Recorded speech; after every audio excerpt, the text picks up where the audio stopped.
Victim-offender mediation and conferencing represents a very promising pathway to restorative justice through dialogue. It has clearly been found to be a practical and time-tested approach that results in many positive outcomes for victims, offenders, family members, and the larger community. The process of victim-offender mediation or conferencing has been found to be most effective when the following concerns are addressed. Victim-sensitive procedures that are respectful and offer choice, respectful treatment of those who commit criminal acts, voluntary participation by all parties, in-person preparation of the involved parties before they meet each other, use of a style of mediation that is dialogue-driven, not settlement-driven, often referred to as humanistic mediation, flexibility so that the process can be adapted to the specific needs and cultural context of the parties. In this extended training video, you will see two cases that highlight the importance of adapting the process to the needs of the person who was victimized and the person who caused the harm. In both cases, you will see segments of the separate preparation meetings and the mediation session. The first case involves just the victim, offender, and a single mediator. The second case involves other family members and a neighbor, as well as co-mediators.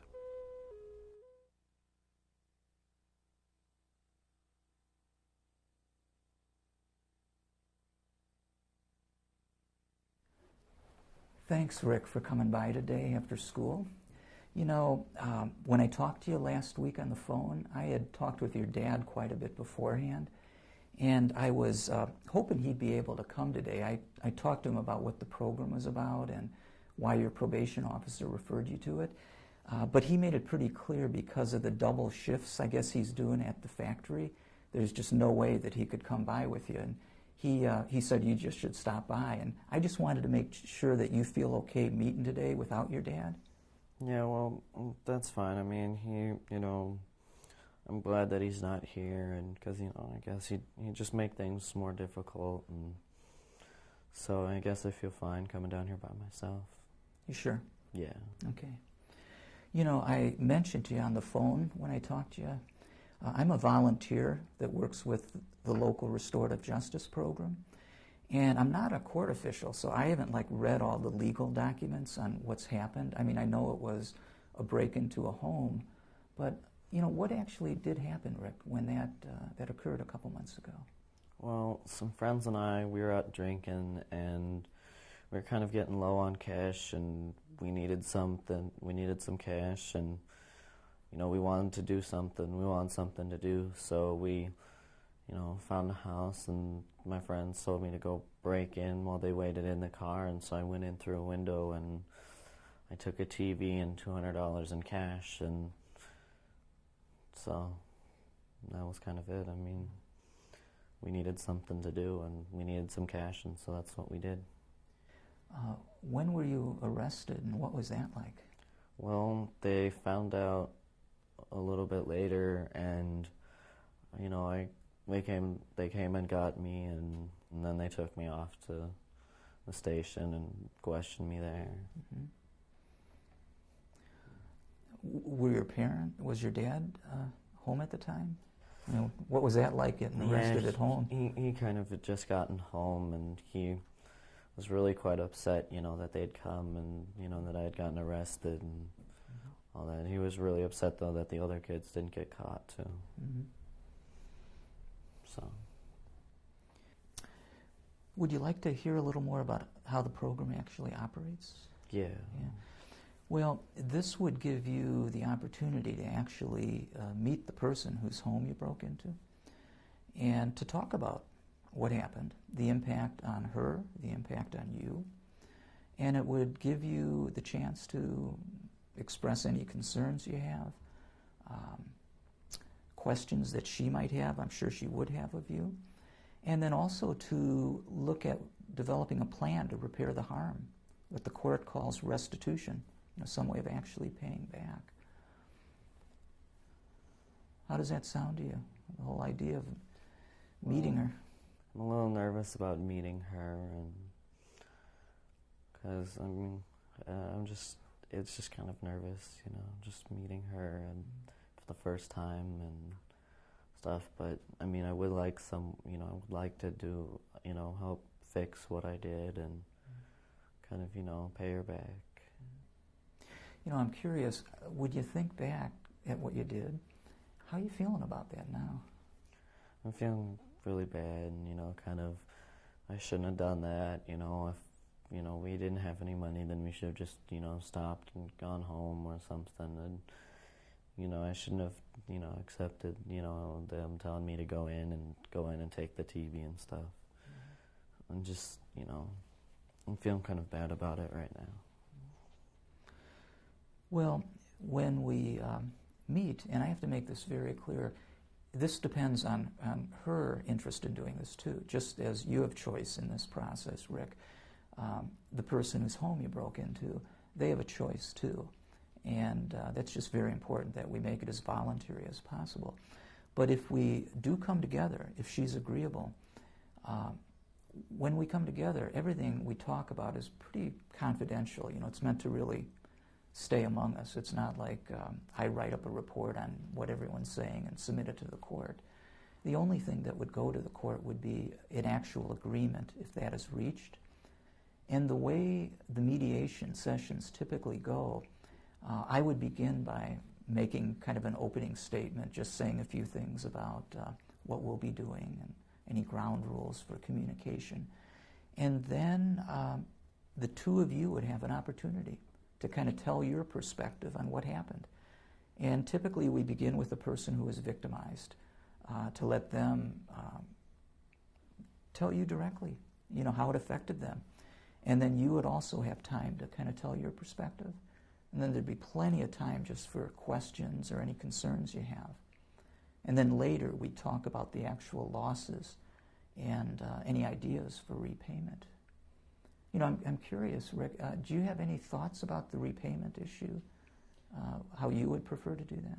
Well, I was kind of, thinking is maybe I could help her, do some work that she needed me to do, like, she needed me to help, dig something, or just kind of, do some work helping her, if that would be fine, or maybe getting a job and paying her, through my paychecks and through what I get. And where are you working, Rick? I'm working at a grocery store. And so, what kind of take-home pay do you have on a weekly basis? It's kind of about 30 to 70, depending on how long I work. Well, what you mentioned about your thoughts about maybe you could do some work for her, that is a possibility, but that's totally up to her. Some people who have been victimized don't want that. They don't want anyone coming back by their house. Others actually prefer that.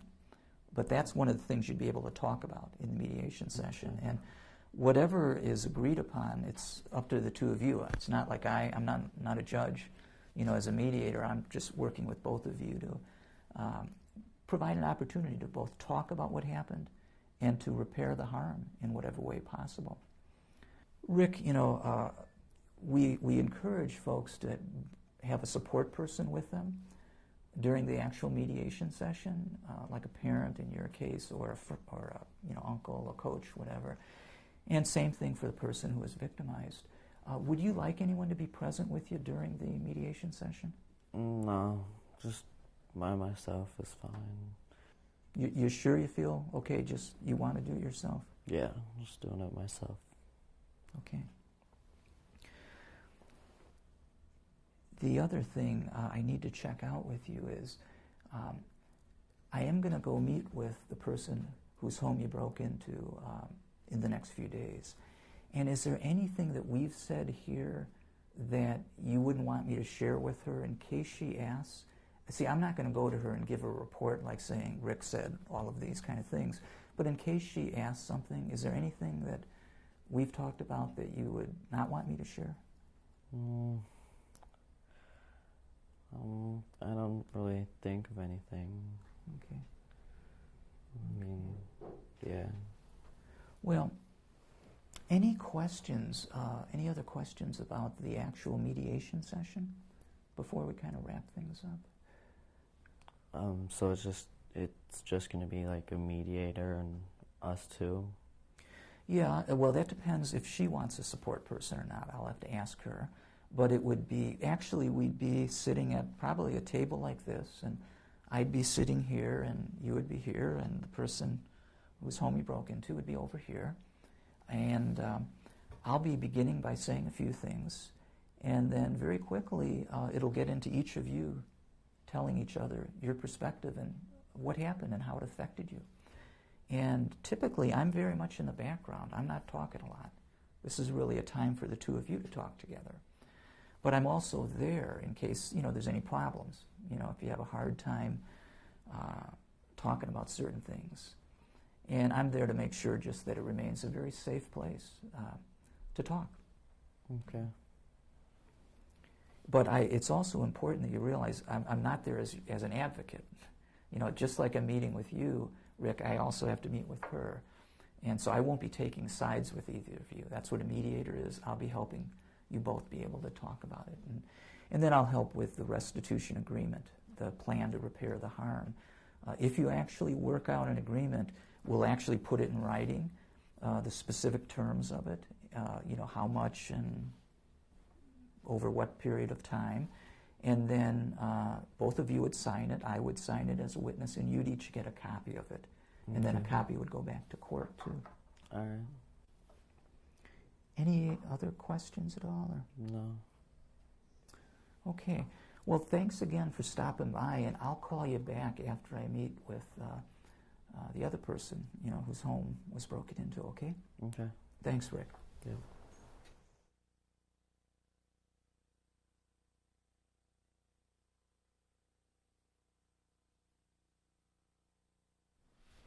Hi, Sarah. Thanks for stopping by today. When we talked a little on the phone last week, I explained a little bit about the program, but we didn't have much time to. And I'm so glad you could stop by today because this is a time for me to learn more about what actually happened first and how it's affected you. And then I can tell you, quite detailed what the program is and what it isn't.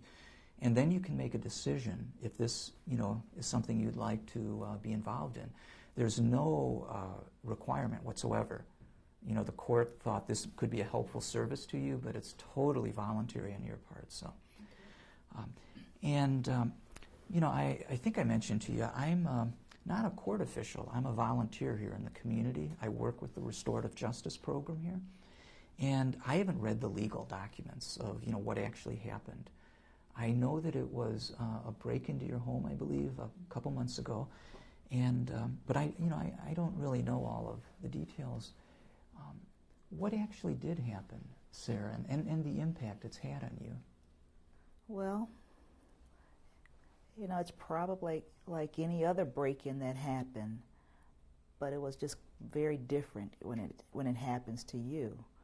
And I've lived in that house for 25, 26 years, and nothing, I know my neighbors know me, and, it's like a small community, and I have my routine, I have my mother there with me, and we were just out for a while, and someone just came in there and just took things of mine, and I know that it's not a lot. I know that it's not a lot. It was $200 in a television, and I know that there are break-ins where there's a lot more taken, but this is just huge for me in my home as well as my community. That we've just been it's torn apart my home, in that it's just, I don't feel safe in there. My mother talks about moving. I can't afford to move anywhere. I don't want to move. And I know I can't get back all that was taken. And I'm not talking about the money. Everybody's told me that, well, insurance isn't going to pay for the money. You can get a TV, yada, yada. That's not the big part of it, for sure I can replace the money and I can, get another television set. But there's a part there that's just wrecked my home and wrecked that whole sense of safety and security that I don't know how to get that back. I don't know what I can do to get that back. I don't know what I can do to help my mother feel safe again. I can put locks on doors and get locks on the window, and she's talking about a burglar alarm, and I know those things aren't going to make her feel any more safe, because there's something that goes a lot deeper than just those, mechanical pieces, those hardware pieces that, it's just, insurance isn't going to take care of it. Police aren't going to take care of it. It's not going to be replaced. My neighbors feel bad for me. And so they even react to me differently, as if there's, something wrong with me now that, I've brought this into the neighborhood, brought this into the community, and, Mark, the window was broken, but the window's been broken for like 8 years, and it's almost was like a running joke, but it shouldn't matter, that the window was broken. I know it's just a hardship. It's not just losing things. It's a physical and emotional hardship for me, for my mother, for my little neighborhood community. Well, as we mentioned in the letter that you received, before I even called you, this program is run by a local community agency, and it's really meant to provide assistance to people like yourself who have been victimized by crime, to see if you want to actually enter into a meeting with the person responsible for it. Many people like yourself do want to do that. Some don't. That's why it's meant to be totally voluntary. And if that occurred, that would be with someone like myself called a mediator, being present. Just as I'm meeting with you now today, Sarah, last week I met with the young man who was caught and pled guilty to doing this. But my role as a mediator is not to take sides with either of you. I'm just working with both of you to provide an opportunity, if you want, to be able to talk about it and to see if you can develop a plan for repairing the harm. As you even think of the possibility of that, what kind of goes on in your mind? I mean, is there any interest? Are there questions you have? Are there concerns you'd want to express? Or? Well, do I have to get an attorney to do this? No, it's very important that if you have an attorney working with you, that they're aware of it and are supportive. But they would not be present during this. But it's important that they're supportive of it. This program was actually set up by our local courts, and the prosecuting attorney here in our town is quite supportive of it. So it's been around for a few years, but it is meant, it's your choice. I can't emphasize that enough. It's not like you got to do this and this is the only way you can get restitution. Yeah. Based on what I've said, do you think it would be worth my while? Let me explain a little more about what it is, and then you figure out if it sounds like it could be helpful. If we came together, we'd come together in a room around a table kind of like this, and I'd be sitting here, and the young man who was found guilty would be sitting over here. You'd be like this. And I would say a few things to kind of open it up and identify some ground rules. And it's very important that you realize if we do come together, whatever is said is pretty confidential. It's meant to really stay there. I'm not going to be writing up any kind of report saying you said this or he said this. The only thing that would be written up and go back to the court would be an actual, what the court calls a restitution plan, a plan for repairing the harm. And you both would get a copy of that too. if you work that out. So I would say a few things, and then what I normally do is turn to the person like yourself who's been victimized by this and give you the opportunity to look directly at the person responsible and tell them the impact. Most kids who do this don't have a clue of the impact it has on people like ourselves. It's typically just get in there, get out, get some property, money, whatever. So you would have an opportunity to tell your perspective, your story, how it's impacted you directly to them, to the young man. Then he would have time to kind of tell his perspective to you in his own kind of story, so to speak. Then you'd have plenty of time to ask each other questions. Some of the questions you've asked of me that I can't answer, only he can answer. Like why did he do this? Why did he pick out your place? And then later, we would talk about actual losses, and I'd want you to bring any documentation of losses, receipts for the TV, whatever, and to see if the two of you could work out a plan to repair the harm. And I'm not like a judge. I'm not making any decisions whatsoever. Any agreement that you're able to work out, it's very important that you feel it's fair and that he feels it's fair and that it's workable. And that's kind of how it flows. I'm not talking a lot during it. I'm kind of help get it going, and I'm there to make sure it stays a safe place for what we call dialogue, the ability to just talk with each other. But I'm not going to be talking a lot. It's really your opportunity to speak with each other.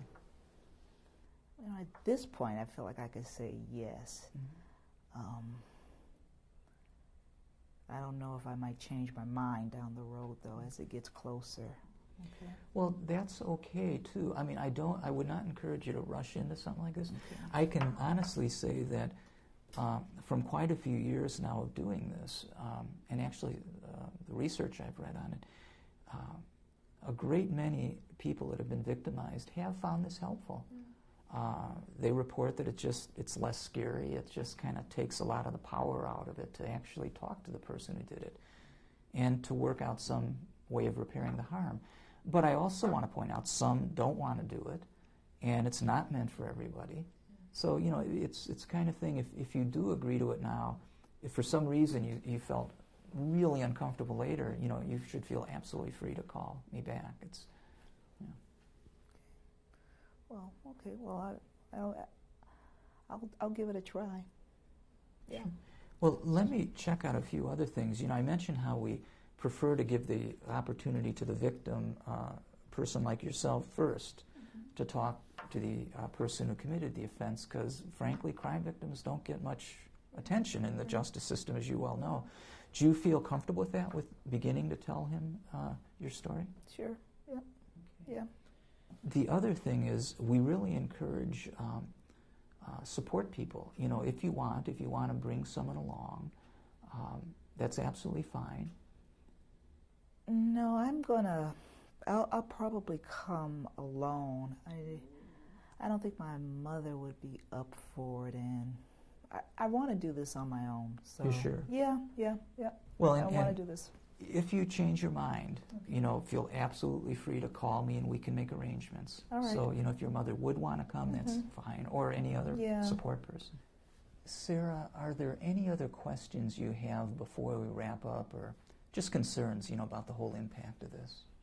I don't think I've lived a sheltered life or anything like that, but this is by far, the worst thing that's happened to me. And that feeling, not being able to protect my home, to protect my mother, and to protect myself, has just been. It's a sense of just a feeling of just total violation that someone could do that and then just leave, just leave, and I can't get past it. It feels like it's just staying on me, like clinging to me, just like a filth, that I can't seem to get off of me, and it increases when I go back into my home, and my home is supposed to feel safe. So, you know, I have a lot of hope for this process. You know, it's not, if I didn't get anything back other than a sense of being clean again, you know, I would be happy. You know, the money would be difficult to replace, but I'd do it. A TV, you know, I can borrow a television, but that to feel clean again, you know, to feel secure in my home. That's what I want. You know. Well, and those are many of the issues that can be talked about when you actually meet with this young man. And I want to make it clear, we can't guarantee that this will fix all of those feelings, so to speak, that you have. But I can say with a great deal of confidence that the vast majority of people like yourself who have entered this process report to us afterwards that they feel safer. They feel less fearful of being re-victimized again. So those are the kind of things that can be talked about. Well, that's what I want, you know. If nothing, that's what I would like to have. And I don't expect you to guarantee it, but that's what I hope for. Well, thanks again for coming to our office today to be able to talk about this. And Yeah. I'll be calling you in a few days. And, I did need to ask you, by the way, again, in terms of the location, any thoughts of where you would feel the safest? This building works fine. Is it? Yeah, I'd be happy to come back here. Okay. If it can be arranged. Well, Otherwise, I don't know. We could arrange that. You know, sometimes people prefer going to a conference room in a library. A few even want to do it in their home, but it's really totally up to, it's your choice. So This works for me. this works, okay. Yeah. Okay, good. Well, thanks again. You're welcome. Thank Okay. you.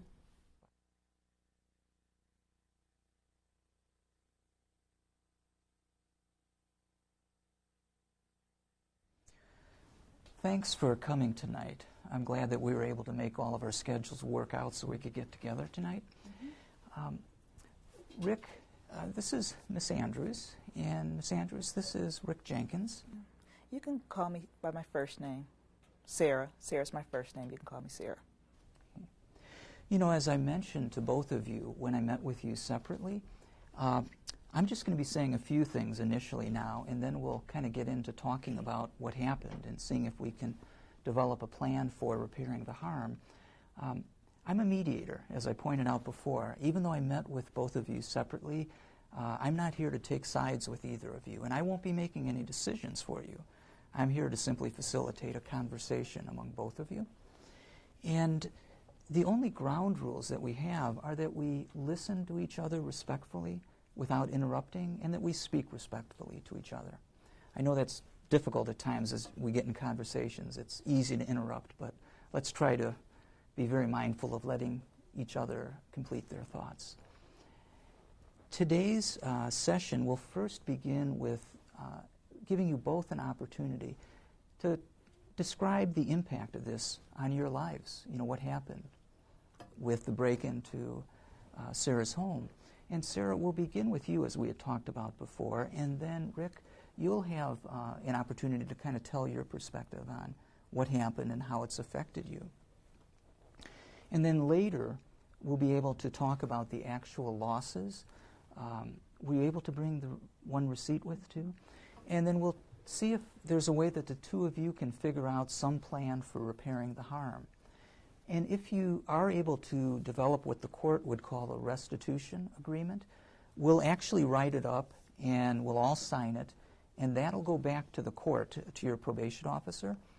I won't be writing down all kinds of things and sending a report to the court in terms of what's said. This is meant to be a confidential kind of setting. What is said here is pretty much meant to stay here. The only thing that'll leave will be the restitution agreement if you both work it out. And if you do develop a restitution agreement, it's just real important that you both feel it's fair, that you feel it's fair, Rick, and Sarah, that you do. and that it's doable, that it's workable. Are there any questions before we kind of get going?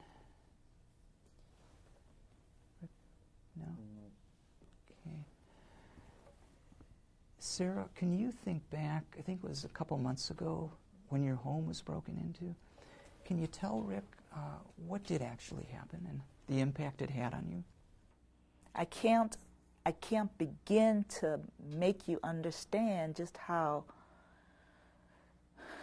traumatizing this is, just how frustrating it is to be in my home and to realize that it's not safe. It's not my safe haven. You know, what I've done over the years to prepare it, you know, to be a place that's comfortable, it's just destroyed. You know, I was telling Mark that it's just, I go in there and I feel dirty now because of what you did. And I constantly ask myself this, why? You know, what was it about my house, or, you know, was it something about, you know, the fact there were two women there? Did you think that we were there? You know, why me? Why my home? Why my address? And I want to know. Sarah, are there any other things you want to say before we kind of let Rick tell his perspective? No. No. Rick, when you think back a couple months ago with the break into Sarah's home, could you tell her, you know, what did happen from your perspective and how it's had an impact on you as well? Well, that night I was out with some friends, and we were out going around, and we'd been drinking, and we had done some stuff, and we had run out of money, and so somebody suggested that, you know, somebody go in and break into a home and, you know, take some money and something, and they all, you know, told me I should, and so I did, and we just, you know, picked a house, and I went in, and, you know, I made out with the TV and the money, and it's just, I don't know, it's just kind of, you know, I feel kind of bad about doing it, and it's, you know, made me kind of feel, you know, I guess a little more nervous sometimes when, you know, I'm around my buddies and stuff, and I'm just sorry that I did this, that I, you know, went into your house and took the stuff, and I just kind of feel really bad and have this big sense of guilt, and just, you know, it's really changed me kind of that way.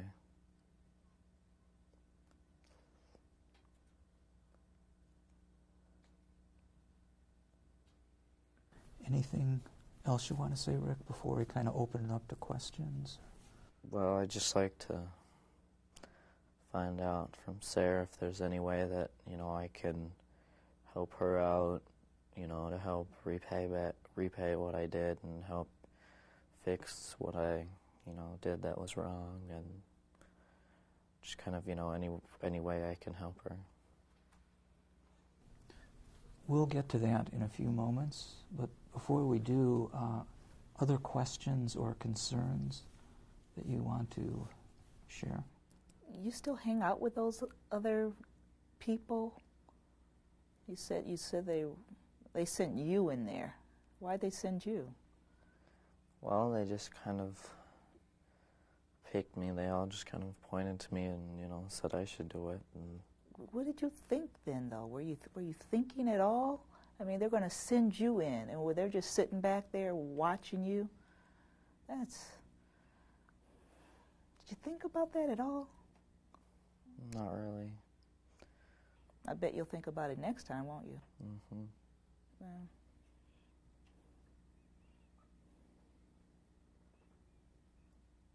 and was that an apology? Is that what you were doing before? Yeah. What are you apologizing for? For breaking into your house and for violating you and your mom and for, taking the TV and for going through your stuff to find the money. And I'm just really sorry that, it was you and that it was your house. And you should be sorry if it was anybody, not just me, but anybody. That's never right, and I want to make sure you understand that's never right. If you hadn't got caught, you wouldn't be sorry. That's what I'm getting, I want to get beyond this. So I'm going to accept your apology and hope that you never have to go through this again and that I never have to go through this again. But those things, I want the money. I want the money back. What would you do with it? Well, we used it to buy some more drinks and some stuff to do and eat. And $200 in a night? there's a little left over. And that was split up between the rest of us. So you go in there, you break in, you steal the stuff, and then you come back and you divvy it out. I got the biggest chunk of it all. Well, that's good because I'm going to be wanting the full $200 back. And I doubt that you kept 200 of it, so you have a job? Yeah. I work a few hours at a small grocery store. And the TV? Where's the TV? I'd like to have the TV back. I can get the TV. Yeah? Where's it at? It's at my house. Okay. I'd like to have the TV back. If I get the TV back, then I'm, it'd just be the matter of the $200. You said you had some left from what you took? Yeah. Did you take anything else that I just haven't figured out yet? No, that was it. That was all that I took. So how much of it is left? There's like 20 left. $20? I have. Well, that's a long way from 200. Rick, with your job you have now and the take-home money that you have, how long do you think it would take to pay Sarah back? Any thoughts on how much you could provide on a monthly basis? Well, I could give her $50 a month, and then for the last month, give her the 20, the 20 back now, and then just on the last month or the first month, just pay her 30 to make the 50, and then just give her the rest of it, 50 a month. I don't want to seem vengeful, but I do want to get this done with for myself and for my home. If Rick is capable, it's just my mother and I, and if you would come by, a few Saturdays and, rake our lawn. We've got a couple of huge trees on our property. I'm sure you saw them.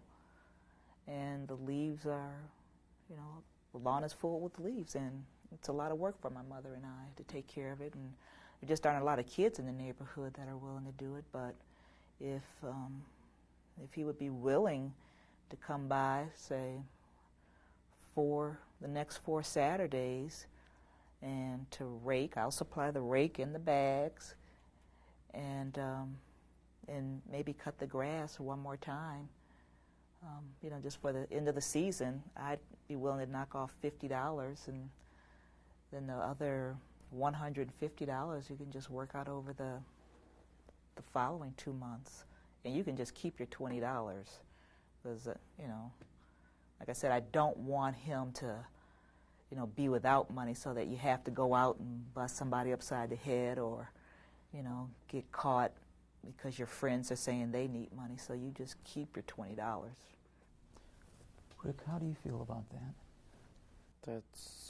That sounds fine. I mean, I can come over and rake the leaves and... Are you reliable? You going to show up on Saturdays? Yeah, I'll show up on Saturday. It doesn't matter what, it doesn't have to be Saturday, but 4 times, 4 consecutive weeks. Okay, and then, I'll pay you the half of the 150 the one month and half the other month. Okay. Would, given the fact it's at the end of September right now, we need to write up the restitution agreement. If the first $75 was due by the end of the next month, that's October 31st, then the next 75 by the end of the next month, November 30th. Does that make sense? And then the 4 days of work, 4 Saturdays, that would begin, I think you said you wanted it right away. Yeah. So that would begin this coming Saturday, October 3rd.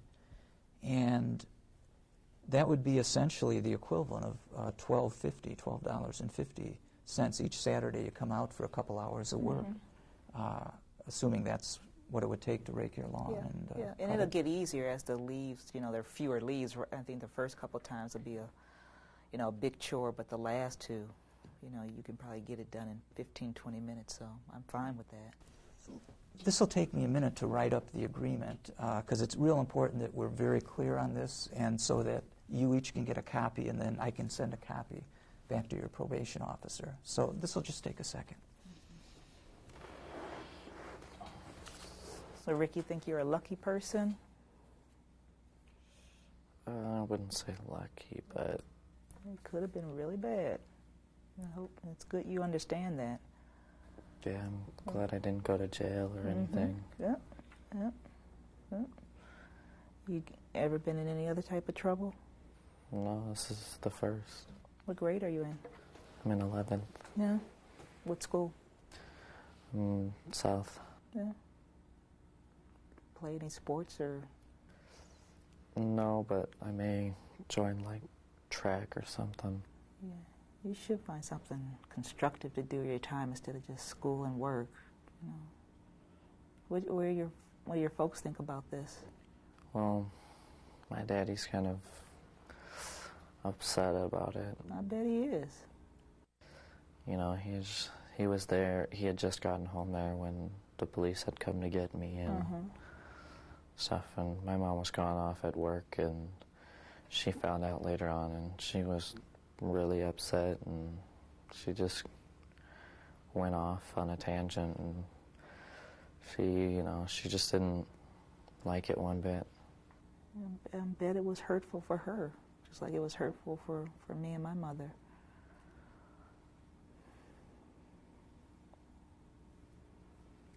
Well, here's a copy of the agreement, and I'd like both of you to sign it, and then I'll sign it, and I'll leave, I've got carbon copies here, I'll leave a copy with each of you, and then give one back to the court, if you could. What about the TV? When can I get the TV? Excuse me, I'm sorry. I sometimes get caught up so much in this, I forget some of the details. That's very important. I'd like to get it as soon as I can. As soon as you can? Yeah. Rick, would it be possible even tomorrow to bring the TV to our office here? And then we'd be glad to bring it out to your home even tomorrow or the next day. When you get it, why don't you just plug it in? Okay. And if it doesn't work, don't bring it. We can just figure something else out. Okay? Is that workable? Yeah. I can get a ride and bring it, or I can drive myself and bring it. Would that be later in the afternoon, like after school, I imagine? Yeah. Okay. But Mark, just call me and let me know one way or the other, though. Okay. I'm going to put that in the agreement that the TV will be returned by Rick on tomorrow's date. Okay? But we will also check it out. I hope it works. It should. Okay. All right, good. Okay, could you flip this over, Sarah, and sign there? Okay, and then I'll see you on the 3rd, that Saturday, for the first leaf raking. And I'll have everything you need. I'll even have a pair of gloves for you so you don't mess What it time would you like Rick to come over? Well, what works for you? How about 10 o'clock when That's I get up? That's perfect. 10 o'clock. Okay, Rick.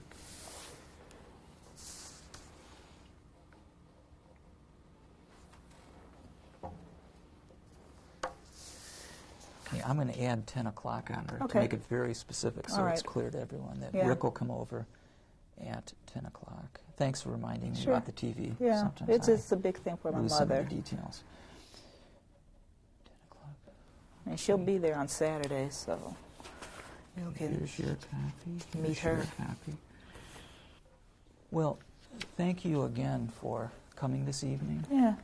You've both done a really good job of talking about this and figuring out a way of repairing the harm, and really appreciate your involvement in this program. You know, I do feel better. You know, I hope to feel even more better. You know, but this was, you know, I probably feel better than I have in a long time, or since the break-in. So I feel like I'm coming around. You know, I'm curious with both of you, when you think of how you felt first coming tonight and sitting at this table, compared to how you feel now, how is it similar or different now that you've talked? Well, I thought that I would be more out of control. You know, I wasn't quite sure how I would react. But I mean, you're a really young person, and I realized that part of being young is making mistakes, but also hoping that you learn from your mistakes. You know, I was young and made mistakes, but you know, you have to really think beyond that moment. So, I mean, it's felt generally beneficial. You know, you know, I hope it continues to work out. You know, that's the next piece for me. So, how about you, Rick? Well, I don't feel as bad. I still feel bad for doing it, but I don't feel as bad because I got my apology out, and she accepted my apology, and I was kind of apprehensive, kind of nervous about coming because I thought she was going to be kind of out of control too, and so, and it just worked out better than I thought it would, and I don't feel as bad, but I still feel bad for doing it. Well, thanks again for coming tonight, and we'll be back in touch shortly, okay? Hey, thanks, Mark. Thanks. Yeah.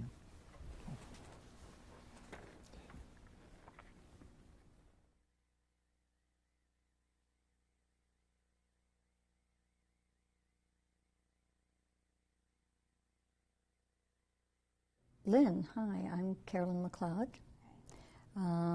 This is... Richard Powell. And we'll be your mediators. And you're Lois. I spoke with you on the phone, I'm Lois? Yes. Nice to meet you. Nice to meet you, Richard. Nice to meet you, too. I'm glad you could meet with us today. And this is an okay place for us to meet. You feeling comfortable here? Sure. This is okay. Yeah. Okay. Okay. Well, I know that you've been to court. We've got the report from your probation officer who referred the case to us. And the judge said she wanted you to do this. Mm-hmm. And your probation officer said he wants you to do this. But we want you to know that you need to meet with us and talk with us today, and we'll give you more information about this whole process, more than what was in the letter that you got in the brochure. Got a letter in the brochure? And you had time to read that and go over it? Mom yes. did. Yeah. Did Mom share it with you, too? Yeah, okay. I looked at it. So you pretty much understand what this is about. Okay. What we like to say is that this is voluntary for you, so even though we know the judge wants you to do it, the probation officer wants you to do it, if you really don't want to do this, we don't want you to do it. We don't want the person whose fence was damaged to be re-victimized in any way, and we don't want to force you to do something that you really don't want to do. But what we're hoping is that we can create a safe enough environment where it will be possible for you to do this, and you'll feel okay about it. Okay? So whatever you tell us today, we're going to keep confidential unless there's things you want us to share with the person whose fence was damaged, or if they want to know something specifically. But if there are things that you don't want us to say to them, then when you tell us those things, please let us know, and we won't share those pieces. Okay? Okay. Okay. It's about creating a safe place for you and for the other people. Okay. Okay. So do you think you could tell us what kind of was going on? Okay. So I always get A's in all my art classes, and at school, this teacher asked me to do a project with my crew, my girls, my crew, my people. Okay. And we thought about this for weeks, and we got all these materials from the school, helped us, and the teacher asked us, will you paint a mural, paint something about your world, what we experience as teenagers here. And so we made this great mural, and it was us, it was how we see things. It was art, and we had things from our classes and what we learn and what we hear, because there's a lot of hate here.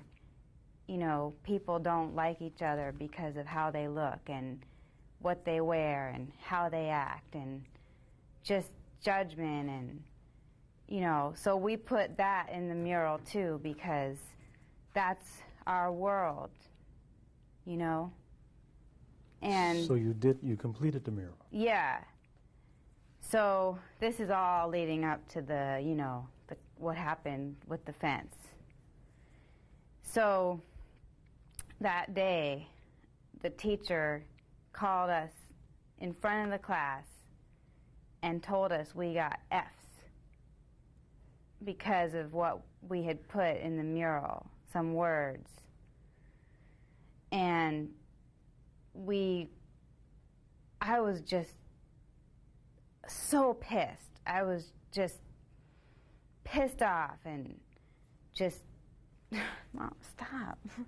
And just adults, they don't want to hear us. It's like they ask us to do something artistic, and then they just squash it, like as if it's theirs,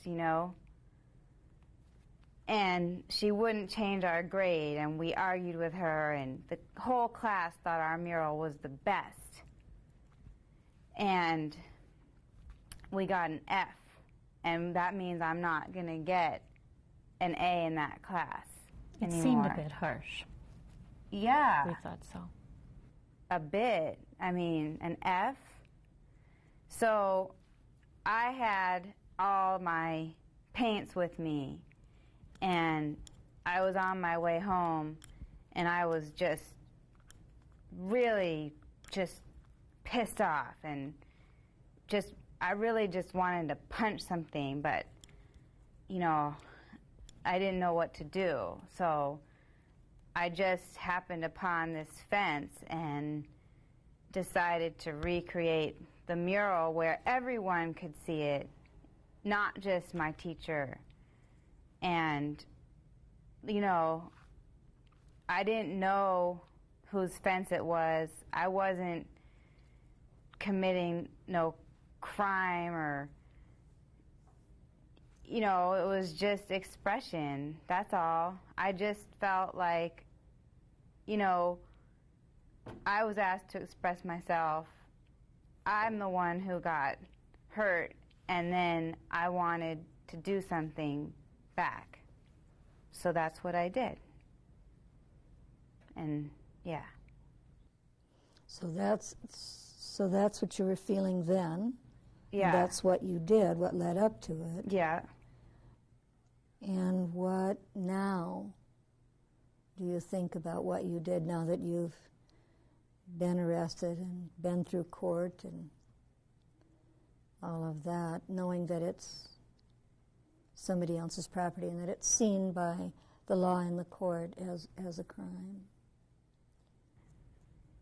Well, I don't think it's fair. I don't think I should have... I'm not...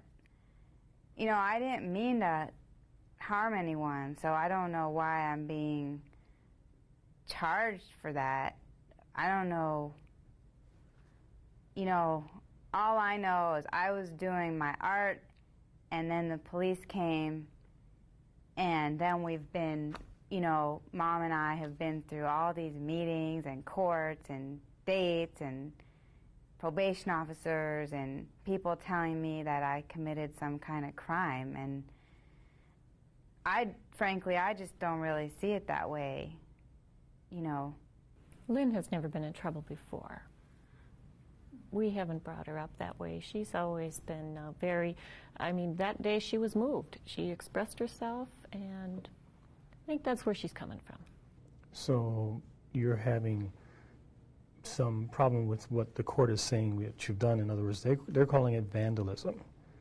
And what do you think about that when you hear that type of term presented to you?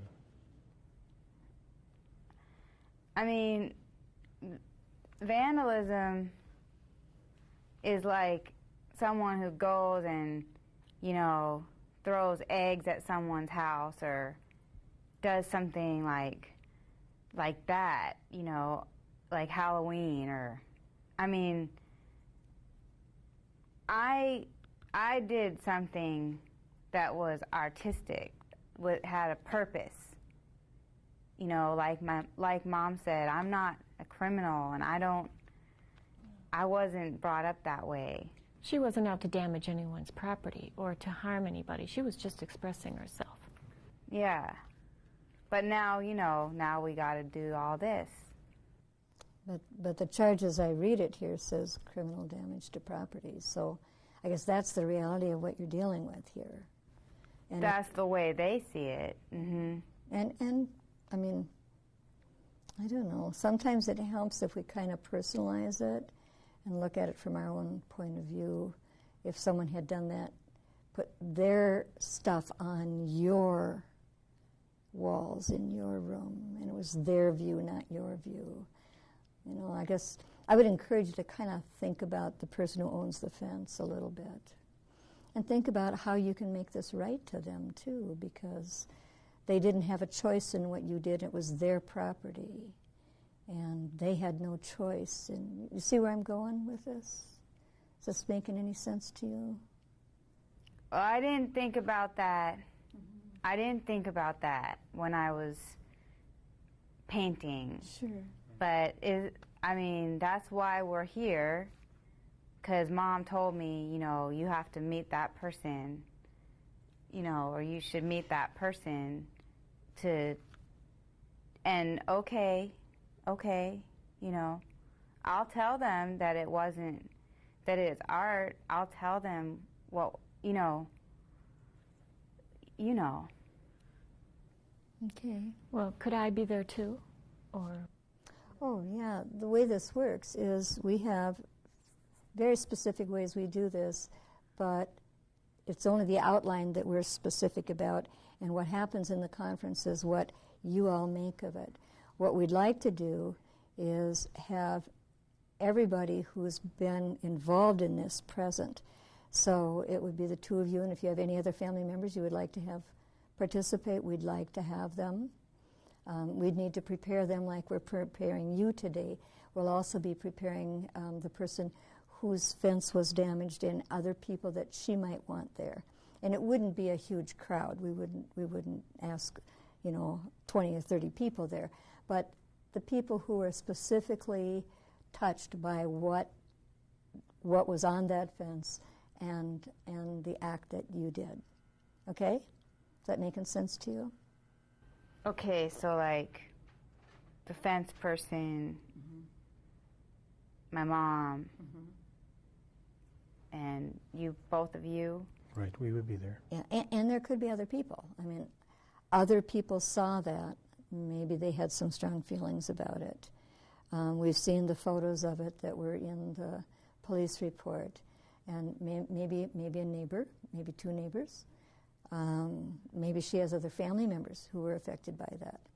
So, but it wouldn't be just total strangers off the street. It would only be people who had a reason to be there. So can we know who will be there? I would think we could. Suppose we can. In terms of the logistics and setting it up, we'll be able to inform everyone as to who will be at the conference, the meeting. We have not met yet with the victims or the people who had this harm happen to them. So we don't know what they want. They might just want to meet just one-on-one, too. I don't know. But yes, your mother can be there. That's for sure. Okay. And it depends on how we set this up.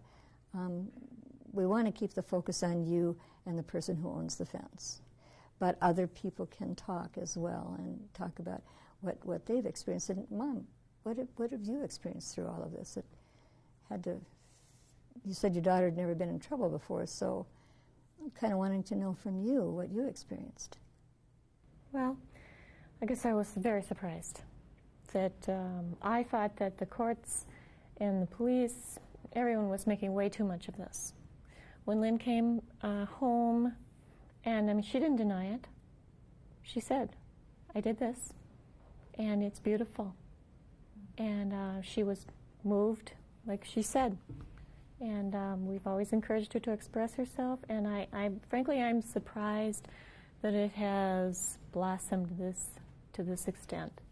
From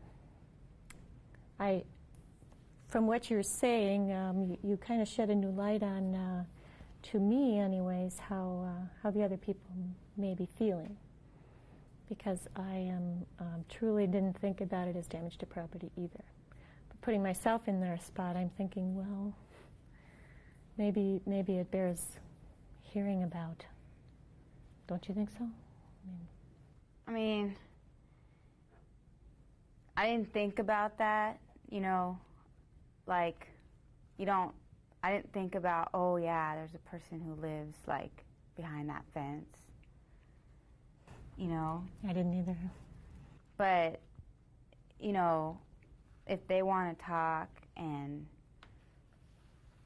if they want to talk to me, and as long as not everyone's going to sit around and yell at me, then I think maybe, like Mom said, we could talk. Sure. There'll be some ground rules during the conversation that we'll be sure to let you know, so everybody in the room knows how to talk with each other. There may be some strong emotions still expressed, and they may have those feelings said out loud to you, and we'll help you with that if you're having trouble with hearing that. Okay, because sometimes, it's going to be like all adults in the room, and I'm the offender, and so it's like, and everyone's going to be looking at me, and so I'm just, I don't know, that's just like, that's tough.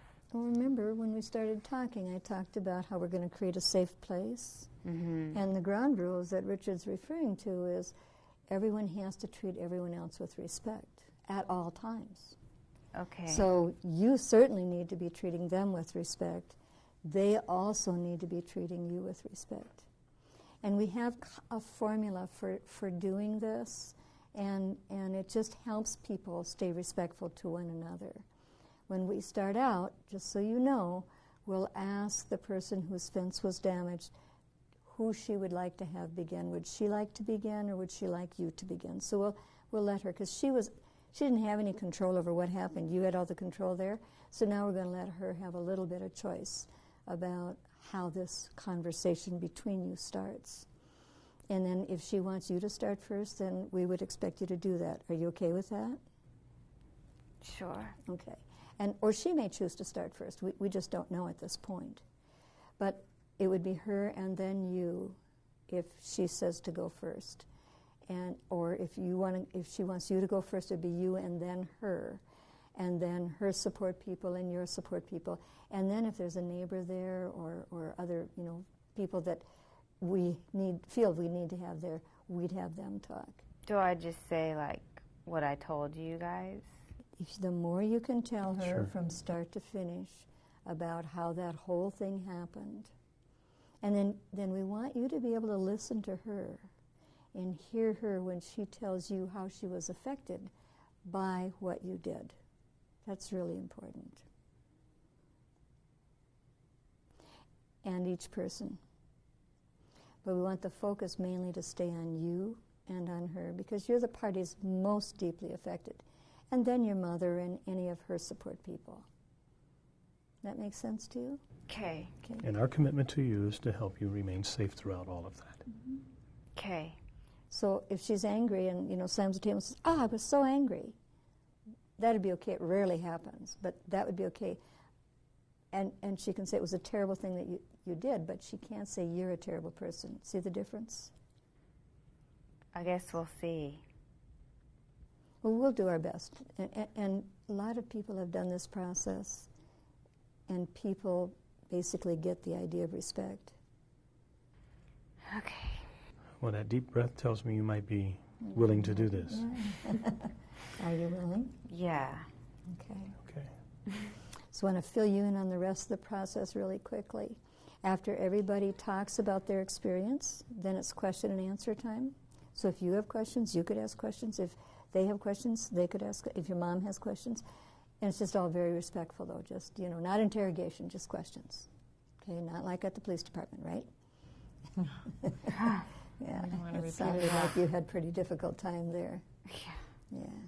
But then we work on what it's going to take to repair the harm that was done. So in the meantime, you might be thinking about what it will take to repair that harm. In court... Well, I'm wondering, can we write something out to prepare ourselves for this? Oh, sure, if you want to, sure, if that would help. What we know, though, is better if you just have that like notes in front of you and then just speak from your heart, though, rather than reading. I know that in court, they were asked to provide a statement to the court, and that was read. But it's much different than talking to each other face to face and just getting to know who each other is and what all occurred. But I want you to be thinking too, Lynn, about how you can repair this harm. In court, they said restitution was reserved for the conference. I know you have how many hours? 40 hours of community service work? 40. Plus restitution as That's a determined lot. at the conference. And I'm on probation. And you're on probation. Mm-hmm. For Me, yeah. 90 days? To be reviewed in 90 days, is that Yep. your memory? Okay. Yeah. That's what the guy said. Okay, that's what I had in my paperwork too, I was just checking with you. So, it could cost money. I don't know what it takes to build a new fence, or if that has to happen, or if it can be repaired. But if you think about it and see what you can do. Are you working? You're 16. Do you have a job? No, No job. not right now. I'm just focusing on like school and my art classes and stuff like that. Helping Mom around the house. Okay. Well, I wanted to look at my calendar a little bit, and if you have your calendar handy, or if you know your calendar, is there anything in the next month, any day that you can't, in the next 2 weeks actually, because the sooner we get this done, the better. And the victim, when I talked with her on the phone, indicated she would like to get this done as quickly as possible. Can we meet at night after hours? Like after business hours? My understanding is that's what she That's a said would be possibility, best right. for her too, I think, yeah. Well, just I don't Tuesday have night are your anything. classes. Oh, You yeah. Can't miss. Any night except Tuesday. Okay, Okay, in the next couple of weeks. okay. And I'm pretty free. Good. Okay, well, we want to leave our cards with you. If anything comes up in between, please give us a call. Me or for my mom? Either one of you. Okay. There you go. Thank you. And we'll get back in touch with you as soon as we've talked with the person whose fence was damaged. And it was a garage door and a fence, right? Well, I think it was part of a fence. I don't know. Okay, not the whole I don't fence. think it was the whole fence. So, but we'll get back in touch with you after we've spoken with her, let you know who she'd like to have come and if Okay. she's willing to do this at all. It sounded like she would be on the phone, but we don't know for sure. Okay. Okay? Is there anything in particular that you've told us today that you want us not to talk with her about at this time? I don't I can't think think so. of Maybe anything. if does she know our names? She does. It came to her in a letter from the county attorney's office about the court date, so she does. Okay. I would tell her the same thing, so that's Okay. it's Okay, well, fine. Okay. our plan is not to tell your whole story, remember, we're just if she Okay. asks. But she may ask, some details from us. And, Okay. But it's much better if you tell her yourself. Right. Okay? Okay. Okay, well, I will thank you for meeting with us today. Okay. We'll be back in touch. Thanks. Thank Okay, you. thank you. Thank you too.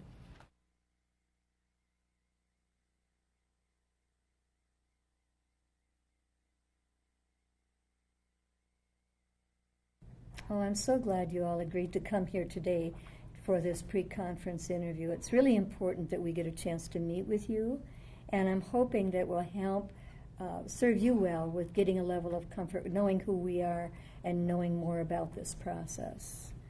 I'm Carolyn. This is, I'm Richard Powell. and I talked with you on the phone, right? Yes, Rachel. Yeah, Rachel. Nice to meet you. I have a card for you. Okay. And after we meet today, you may have some questions or thoughts or ideas, and certainly want you to feel free to give me a call. And you could call Richard, too. Sure. He'll give you one of his cards, I'm sure. Okay. And you are I'm Marcus. Marcus? I'm a brother. nice to meet you. And, I'm Penny. I live across the street. okay, nice. Okay, I'm glad you're all able to be here. Just briefly, what we're going to want to do today is find out from each of you how this has affected you. The graffiti on the fence, it's it was charged out as criminal damage to property. My information is that you were in court and read your statement. But after she had, after everything had been done with her. Okay. Do we want to? Do you want us to tell you first about the process, or are you feeling prepared to go ahead and tell us what you've experienced with this right now? Yes, I'd like to talk because I don't feel like you've really heard from me. Okay. I don't feel that my part and what has happened to me is known. You know that what she did to my fence, which I'm really upset about and I want fixed. But the other thing is my coming home and just being, I can't think of another word, but psychologically impaired. Just very angry, very upset. You look at me, you see who I am, and I am just flabbergasted that I came home and those words were on my fence. Yeah, it has me nervous, impatient, angry, sad. I came home from work and didn't expect this at all. I called Marcus. I talked to Penny. I still can't imagine who is this little girl who would do this. What kind of family does she come from? Then I go back and I think, well, calm down. It's not just family. She's a teenager. She has other influences. But I am like here, there, and everywhere about this. I'm very upset. And I'm upset that, Marcus and I talked. We think it's a hate crime, and here it is. It's now vandalism, And yes, I want the fence fixed, but I want more than that. I kind of echo what my sister's saying because I had heard that this crime was, I know that she'd put a lot of, racial stuff on the, where she had, did her thing, on the walls and like that. And then I found out that the crime has been reduced to vandalism, and I kind of feel like, almost like, my sister and us, we didn't get any kind of justice, because I know that that's really affected her, and, everything has just been, really affected. And I don't live with her, but I wonder about whether or not she's safe where she lives at. I mean, when she first moved in, it was such a lovely neighborhood. When I got this call from my sister about what had happened, about them, spraying the walls and putting that racial stuff on the walls, first thing came to my mind is, well, I thought what kind of kid would do that? And then I thought about, well, what kind of mama or parent, what kind of parents does she have? And I really questioned whether or not that my sister was safe where she was at. I mean, when she moved into that neighborhood, it was so lovely. I mean, just to look at the houses, they're beautiful. And I thought about that, and I just, and then to hear that they reduced it down from just, the charge down from vandalism to, reduce it down to vandalism. And I'm thinking it should be a hate crime because they use all these racial words and like that. And I'm like, I think like an injustice has been did here. I don't know. Maybe you can make me understand what's going on. Well, what we're hoping is that when you come together for this conference, she can help you understand what she was thinking about, and you can hold her personally accountable for what she did. And you can, by telling your experience around this, she will come to understand what she did. But is she willing to talk to us? Because, Penny, my neighbor, Penny saw her, and from what Penny could understand, Penny said to me that she thought that this young person was very, proud of her work. And I'm saying her work on my fence, When the police came, she was just talking about how it was art. It breaks my heart to hear you say that you think that your sister isn't safe in this neighborhood. It's a wonderful neighborhood. I just can't believe this has happened.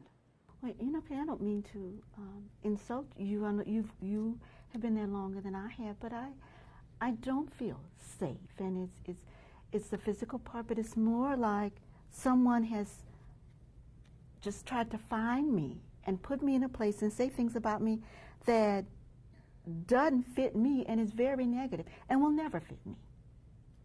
Well, it just makes me so mad because you're such a good neighbor. I can't believe this has happened to you. And I've enjoyed living in that neighborhood, and so here I am thinking, now the neighborhood rather than my neighborhood, which I was just so proud of. Well, Rachel, to answer your question earlier, is that we really do hope that this person will be able to say why they did what they did in face, right to your face, so you can get a chance to speak clearly as to what has happened to you. There's been a lot of harm done, and I think part of the problem is that she doesn't know how much harm. She needs to hear from you. You asked, does she understand? I don't think she fully understands, but I think she's beginning to, and I think she's moving a bit away from claiming that it was pure art. And I think that once she meets with all of you and you explain to her what she in fact has done, I think the understanding will be greater. What do you think? Well, I don't be interesting to hear what she's got to say, because maybe she can make me understand why she used the words that she used, because right now I'm looking at it like, well, maybe it's a racial thing, but I don't know. I'm just how I'm looking at it. Mm-hmm. Well, you have every right to look at it the way you do, and we're not trying to change that. But we do hope that she'll be able to say what was going on inside her, and you can hear that from her directly. And she has agreed to come. She has said she will be willing to come and sit down. And she's a teenager, and there's some reluctancy, but her mom has supported her in trying this as well. Well, I think we might as well do something. Things are not good now. You're unhappy, you're afraid, of course you are. And we need to do something. All the neighbors just love having you here, and we want you to stay here. So we need to try and do something about this. I don't know. I'll be glad to come if you want me to. Thank you. Thank you, Penny. Okay, you just need to know that I'm really upset about this. Yeah. So okay, I'll do it. So where do we go from here? Well, the next thing we do then is this offender is asked to know who all is going to attend. So we need to check, are the three of you going to come? Are the three of you able to do that? Well, I think I need to be there to kind of support my sister, and plus there's a couple things I'd like to say, a few things, because I want my sister to be in a safe place when this is all over with. Okay, so the three of you. Thank you. And yes, Penny, if you could, I'd like. Okay. Great, Great. We won't be giving her your names, but we will kind of identify you as a neighbor and a brother, and then, of course, you who had the harm done to your fence. Okay. And then we have kind of a format that we use, and we'll do some introductions, and we'll ask everybody to introduce themselves the way they'd like to be addressed. So I don't know if you want her to address you as Rachel or Mrs. Cole. So you decide that at the time. You don't need to decide that today. Also, at the time, you don't need to tell us today, but we want to know if you would like to speak first, or would you like her to speak first? And we'll ask you at the beginning of the conference. And the first part is just like what we did today, where you tell your whole experience around her painting graffiti on your fence and you getting the phone call and your concerns, and then what you saw and reported to the police and what you heard at the time and your concerns around the neighborhood and your friend Rachel. And then there'll be question and answer time. So everybody there, the young girl and her mom and all of you, however you decide who goes first, will tell their whole experience from start to finish, including how they felt at the time and how they feel now.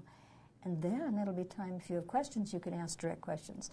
But it's what we know happens if you start asking the questions right away when you're in the middle of telling your experience and holding her accountable like that directly right away, she'll clam up and it'll be 20 questions to pull it out. So if we just let everybody talk, she needs to hear what you have to say. She needs to hear what you have to say and what you have to say. And likewise, it'll be good when she has to tell you her whole experience, her whole story from start to finish. Her mother might want to be able to speak too, so we're going to try to let everyone in the room have a chance to speak about what they think and feel about the situation. Mm-hmm.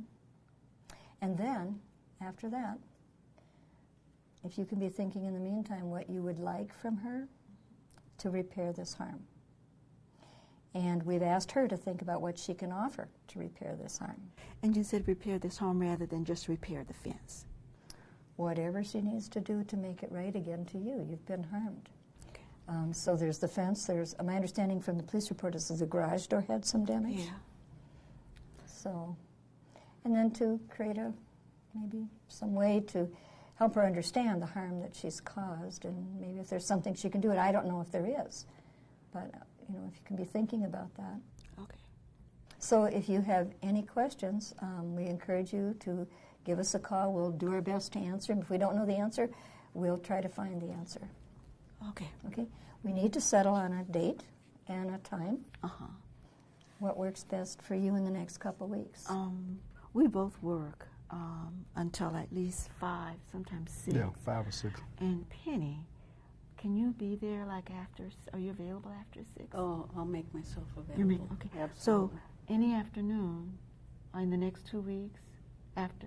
Yeah, I'll plan for that. So, because this is very important that I be there. Okay. So I'll just take off of work or do whatever I got to do to be there.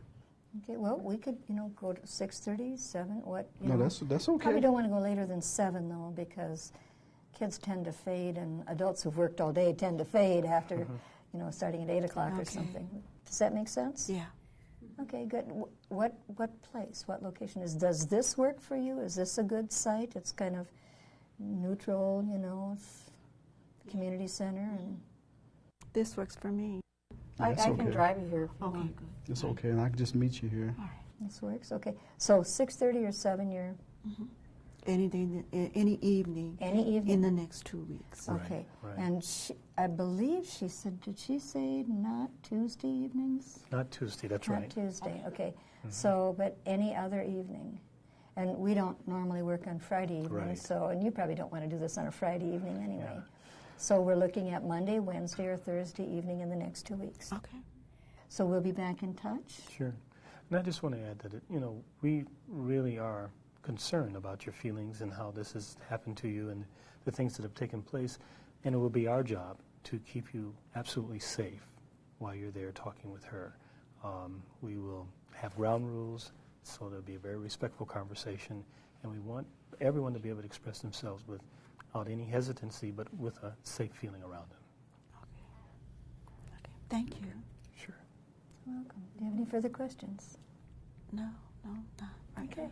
Okay. Well, then I thank you all for coming. This was, I know, a difficult thing for you to Yeah, go over thanks it for again. coming. Appreciate it, and we will give you a call as soon as we know when we have this site booked again for our conference. Okay. Thank you. Okay.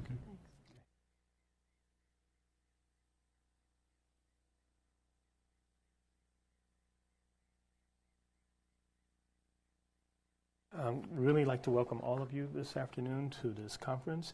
Really appreciate the time that you're taking to come here to be able to talk with each other with the hopes of helping some healing for our community. Carolyn and I will be your mediators today.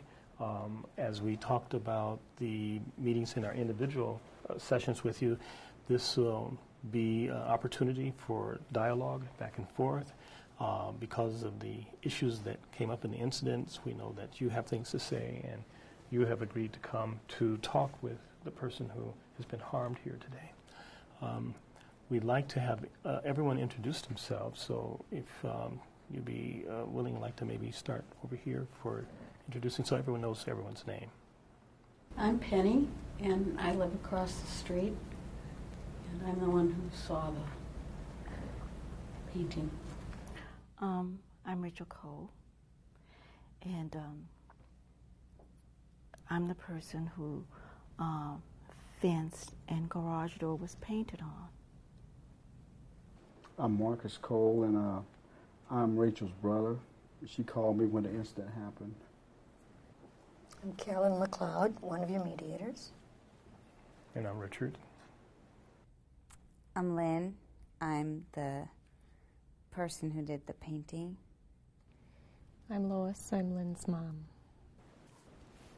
Well, thank you for introducing yourselves. And we did talk about the ground rules at the pre-conference. And basically it's just to be respectful at all times. And to have every person be able to have a chance to talk about what you experienced with this from start to finish with no interruptions. And then we'll have time for questions and answers later, and then finish up with talking about what it will take to repair the harm that was done to Rachel, to her fence, to the neighborhood, and what it's possible for Lynn to do.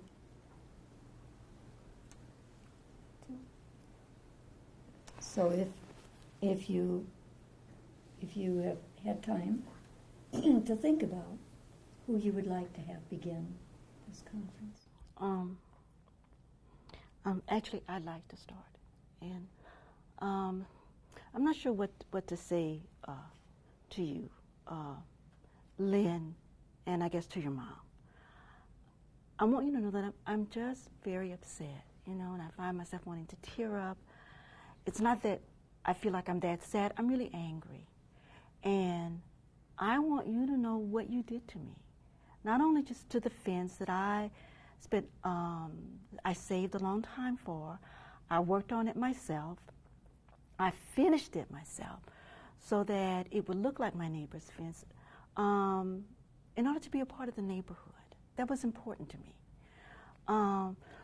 So that's part of it. But the other part that is equally or even more important was my feeling when I saw those words on my fence.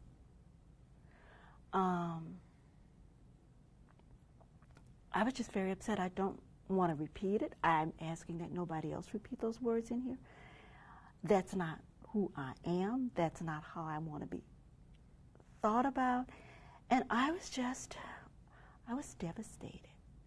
I felt singled out. I felt harassed. As I say this, I'm still really angry. I could just talk and talk about it, and I don't want to beat you up with my words, but I am so angry with the action that you did to me and to my fence. But I keep saying me and my fence, to me. And that's what I want you to know. And so I want you to know that. And then the other thing I want to know is I want you to talk to me. I want you to tell me how you thought about doing that. how you thought about doing that to me, to I know you don't know me, to another human being.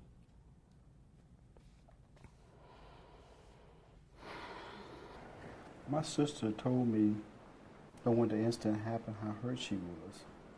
And she called me up and she was very upset at what had happened. And I felt a lot of her pain too, you know, because we were very close. And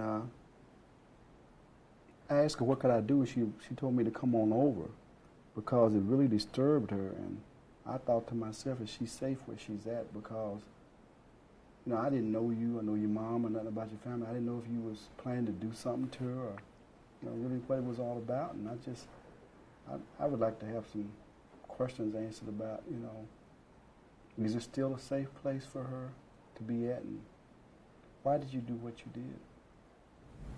I'm just devastated. The whole neighborhood is. You're such a good neighbor, Rachel. And I just can't believe, when I looked out my window, I couldn't believe those words that she was painting. My grandchildren come over. I don't even hear those words, much less see them. I'm so sorry. And I'm really angry. I'm angry that this has happened in our neighborhood. Lynn, why don't you start from the beginning, like you told us when we came to your home? Why don't you start from the beginning? Okay. Well, I was, like I said, you know, I like doing art, and I paint. I like to paint. And you probably don't want to hear this, but I'm a good painter, and I get A's in school, and my mom and she takes me to art class. And anyways, my teacher asked us to draw a mural, me and my girls, my friends, my best friends, and we drew what our world is like. We were asked to draw what our world is like. And I think it's important for kids, teenagers, to be able to express themselves through their art. And our world at school is filled with a lot of judgment and hate and tension, and we're not down with that. We don't, me and my friends, we don't like that. But it's part of who we are as kids here in this town. It's part of what we have to live with, is judgment and, okay, well, you dress this way and you act this way and you look this way, and so you can't be friends with her, and she said this about you, and, you know, so I drew that so that people would know. And I got an F, a fail. And I was really upset, and I told my mom that I did this art because as I was walking home from school, there was a fence, and it wasn't your fence, it was a fence. It was, to me, it was a fence. To me, it wasn't your fence. You see what I'm saying? And so I just redid the mural because I wanted to show the world what I see. And I didn't know that, you know, I didn't think about you. I don't know you. I didn't think about the person who lived behind the fence. And I guess I was, you know, it didn't even cross my mind that you might have been African American.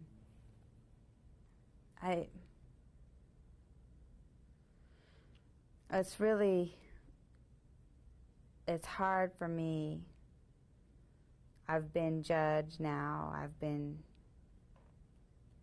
charged. I've been, you know, I failed my class. I'm in trouble now, you know,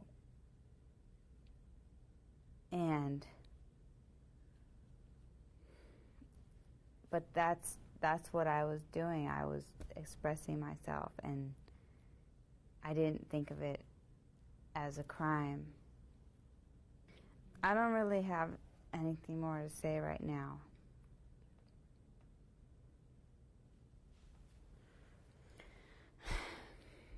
I just wanted you people to know that we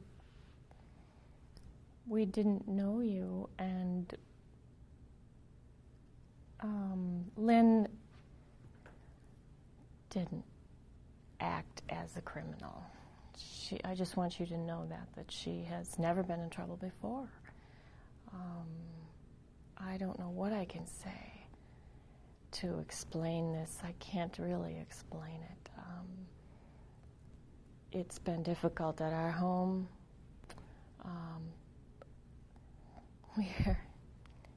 We're just very sorry.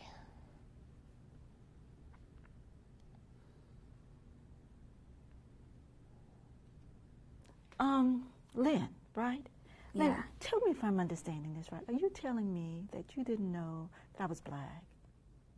How would I know? You live, from what I can understand, somewhere in the neighborhood. Did you see me? Have you ever seen me without my seeing you, maybe going into my car, my yard, painting my, I spent hours painting that fence. No. So this was like just I'm just like flabbergasted. And wait, Lynn's mom, Lois, is it? Yes. And you believe Lynn. You're saying that there's no way that Lynn could have known that that's what your daughter told you, and you believe her. I believe her because I didn't know it either.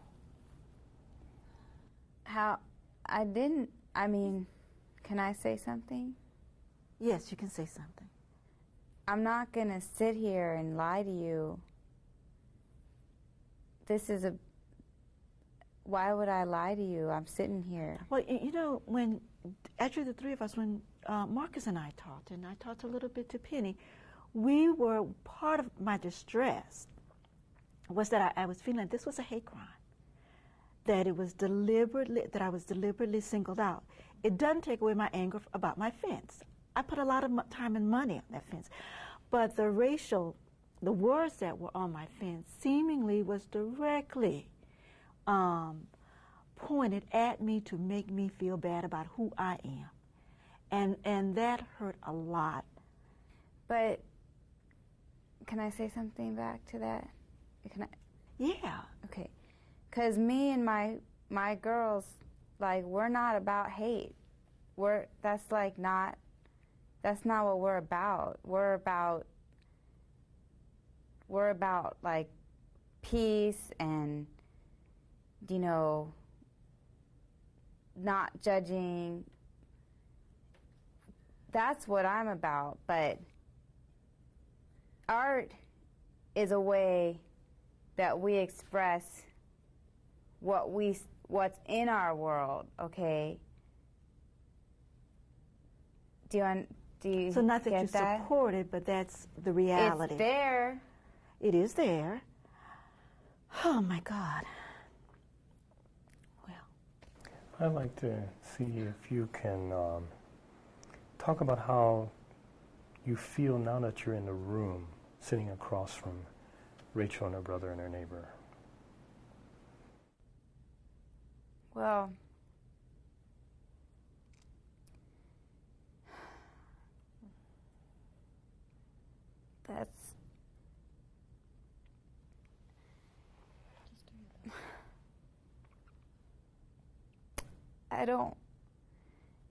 I didn't mean to hurt you, Rachel. And, like I said, like when you guys walked in, I said to my mom, is that them? Because I just didn't know that you were African American. I had no idea. And, that makes me feel bad. That makes me feel like crap. Well, now it's like I'm still upset. I don't want to excuse the stuff for my fence, because that fence mean a lot to me, but my well-being and what those words mean to me and how my negative actions to them psychologically was very concerning to me. That's why I wanted Marcus here with me to help me with this. It was just, I was just quite pained about it. And, it kind of explained some of the things, like Penny and I talked about how could you just stand there and continue to spray when the police came, like you were really proud of what you were doing. And that kind of gives us another picture of it. See, because we didn't know all of that. Nobody told us about what happened in you and, in the school, none of that stuff. And we thought it was just like maybe a racial thing. No. It wasn't. That's not who I am.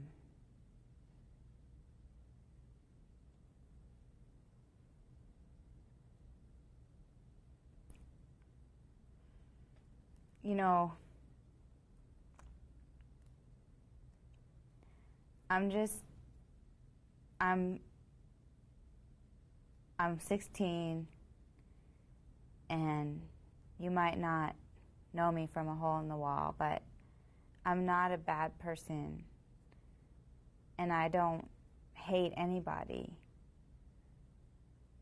And,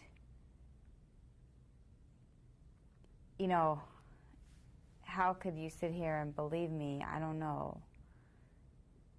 But I didn't mean to hurt anybody. I was, like I said, just expressing myself, and I was angry at my teacher. And I want to be able to paint public murals. I want to be able to show this community what we go through, the youth. And so I guess, it was wrong. It was wrong to paint somewhere that someone, where like you own that fence. And I mean, I didn't think about that at the time. I really didn't think about that. Now that looking at it like from your perspective and his perspective and your neighbor, I guess, I feel sorry. I feel sorry that I did this to you and your house. And, my mom and I kind of talked about this, but if you would, like, maybe be willing to let me repaint, your fence and stuff, because I know how to do that. Maybe we could, I don't know, maybe I could make it up to you if you'd be willing to let me come by your house. Okay. I feel relieved that you didn't mean those exact words for me, because I wasn't feeling safe physically, and I especially wasn't feeling safe psychologically, like I didn't belong there. So I really like hearing that. And I'd like my fence fixed.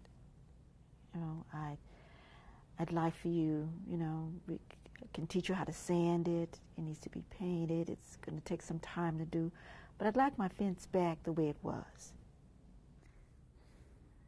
Well, if you'd let me do that for you, and whatever else, if you need help gardening or, I have free time, and Oh, you know. well, thanks. But, I'm fine with your coming just to fix the fence. I think, you're fixing the fence and would be what I want. I'm feeling so much better, and I feel so much now back to this is my neighborhood and my community and my block, and we just like to get the fence back. And you might think about, I support you doing your art. You might think about if you were to not writing those words again, because words hurt. And, the words you choose, if you would say they're not okay maybe, or something to let people know where you stand, because it wasn't clear that you stood, and I was really upset about it. Well, since you said what you said, I do feel better because when I thought about coming to this meeting, I thought it was going to be, I didn't know how you was going to act. I didn't know if you were going to just be a person that's just how you are, that you think like that you think racist. But after hearing you talk, I understand better who you are. And by doing that, I feel that my sister is safe where she lives at. I don't feel the fear I felt when I first got that call from her. Okay, so am I understanding we're at the point where we can actually write up an agreement now for the court? Yeah. I think so. Yeah. Okay. So what you're saying is that Lynn can come and you will show her how to sand the fence, and my understanding was you had it stained. Oh, yeah. Does she need to provide the stain for that? Yeah. Okay, and you can tell her exactly what stain to get? Yes, I can tell her all the materials she needs. Okay. And then show you, Lynn, how to sand that stuff off of. Okay. You'll have to sand your art off the fence. Because it's still there. Yeah. Okay. I don't know if anybody told you what happened in court, but Lynn has 40 hours of community service work to do for the court, plus take care of restitution. So the restitution would be work in buying the materials that she needs to repair the fence and the garage door. And the garage door is painted, so she needs to get that paint. So there'll be a little monetary expense, but not a great deal. Is that what we're looking at? No. Okay. So is it by task or by hours? She has 40 hours to do. I don't know if you want to count these as part of those 40 hours, whatever it takes, or just the task. And Just the task. I just want the fence. Okay. And, like as soon as possible. Okay, well, do you want to put a deadline on it?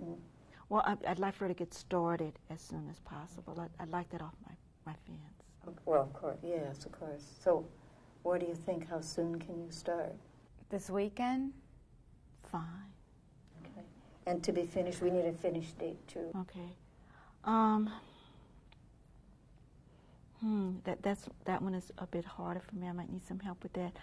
I'm thinking, depending upon how many hours she can put in, like if you put in 8 hours a week, I'm thinking like if you want to do Saturday, or half day Saturday, half day Sunday, or maybe some hours after school.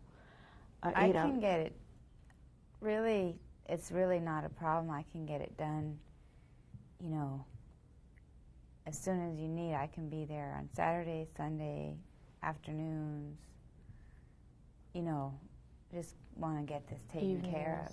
Any evening but Tuesday. If it's not a long job, we can probably get it done, or I can get it done with my friends or just me, and hopefully 2 weeks, 3 weeks at the most. How about a month? What do you think of that? Yes, a month would. Are you okay? I heard Lynn say bring her friends. Are you okay with her friends coming too, or would you prefer it to be just Lynn? I have to kind of think about that one. I'm okay with Lynn, and if you take responsibility for your friends, so that what I asked to get done is indeed done, and you seem like you're going to do that. Okay, they can come. Actually, it would probably go faster, so I'll get what I want sooner. Okay. Okay, so that's fine. Okay, just maybe one person. Okay. You'll bring somebody you can, Yeah, you like pretty much my depend on. best friend. she's good. She'll help. Okay. All right, Lynn, you and your best friend. Okay, all right. Thanks for letting us do this, you know. Thank you. Well, you're welcome. You know, I was so upset with those words, you know. I was upset about the fence, but I was so upset with those words. So it feels so much better to me that after you gave your explanation. Yeah. You know, and I dabbled in art at one point myself. I didn't write those kind of words, but, you know, but I'd like my friends back, so. It's a load off of my shoulders. I mean, I'm not worrying as much about her now as I was before, you know. So I'm really glad that we was able to have this meeting. Yeah, I'm so glad you feel better. Yeah, you were worried that I might move. Yeah, I was worried. I was worried that I might have to move too. But yeah, but I'm okay now. Good. All right. Okay. Okay, well, I've got it written. I want to read it to make sure I've captured what you said you would like. Lynn and one friend will take all of the graffiti off the fence and refinish it, and the garage door as well. Lynn will be responsible for buying the paint and the varnish and the stain. And she will get this done within 1 month by such and such a date. Yes. We'll look at the date. Okay? You can sign right under there. I'd like to say thank you to all of you. This is very difficult, I realized in the beginning, but as it turns out, you've all worked very hard, been very diligent, been very forthcoming, and all that. It's been really helpful. And I do believe, in just feeling the change in the room, that we've made a step forward in our community here to have better relations and to feel the beginning of healing. It's really important. Yeah, I feel so much. I feel lighter, and I think I just feel so much better. Now I see a real person in front of me. Before it was just, well, an incident. And so, like, with you, what will happen with your grade and your F and? Well, you know, I won't get a good grade in the class, but all my other art classes in English, you know, I have good grades in the rest of the year, so I'll still be able to hopefully get into an art college and, you know, like with Mom's help, you know, be able to go when I graduate, you know. So you still excited about doing art? That's a good question. Yeah, but, you know, I think I learned something through this process, which is that I might see things one way, and I know what I'm doing, but things aren't always going to be seen the way I see them or my friends. And so I think, you know, part of this is like, I don't always see things from the adult eye, you know, and maybe what I need to learn if I'm going to be an artist is from this is like that my art is going to affect people in different ways, and I'm sorry, you know. Yeah. I accept your apology. Okay. I just have one more detail. Is it okay if Lynn comes when you're not home, or do you want her to do the work only when you're home? And how are you going to arrange getting together? Do you want her to call you, or do you want to call her? I will give her my phone number. Yeah, and she can call me, and you know where I live. If you remember. Yes. Yeah. Okay. Oh, okay. All right. Okay. Okay. Well, thank you all. Thank you. Thank you. Sure. You're welcome. Very welcome. Yeah, thanks a lot. I like that you're supporting Lynn coming here to do this. I feel bad that we weren't better neighbors. We should get to know our neighbors, and then maybe we could avoid these kind of conflicts in our feelings about things if we just talked, communicated. I think would. It's good that you're in your daughter's life and that you're helping her out and that you're concerned about what's going on with her. Oh, I'm real proud of her. She's done real well. Thanks, Mom.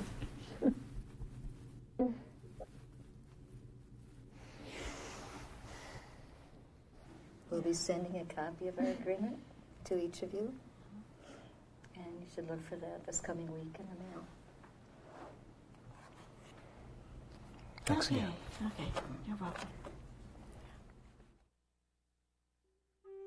We hope you have found this training video to be helpful in understanding the victim-offender mediation process, and particularly the need to adapt the process to specific needs of the people involved and their cultural context. There truly are multiple paths and techniques to foster accountability, healing, and strength through restorative dialogue. For those interested in receiving more information about restorative justice, victim-offender mediation, conferencing, or peacemaking circles, including articles, information packets, research reports, books, videotapes, and training and technical assistance, contact the Center for Restorative Justice and Peacemaking at the University of Minnesota.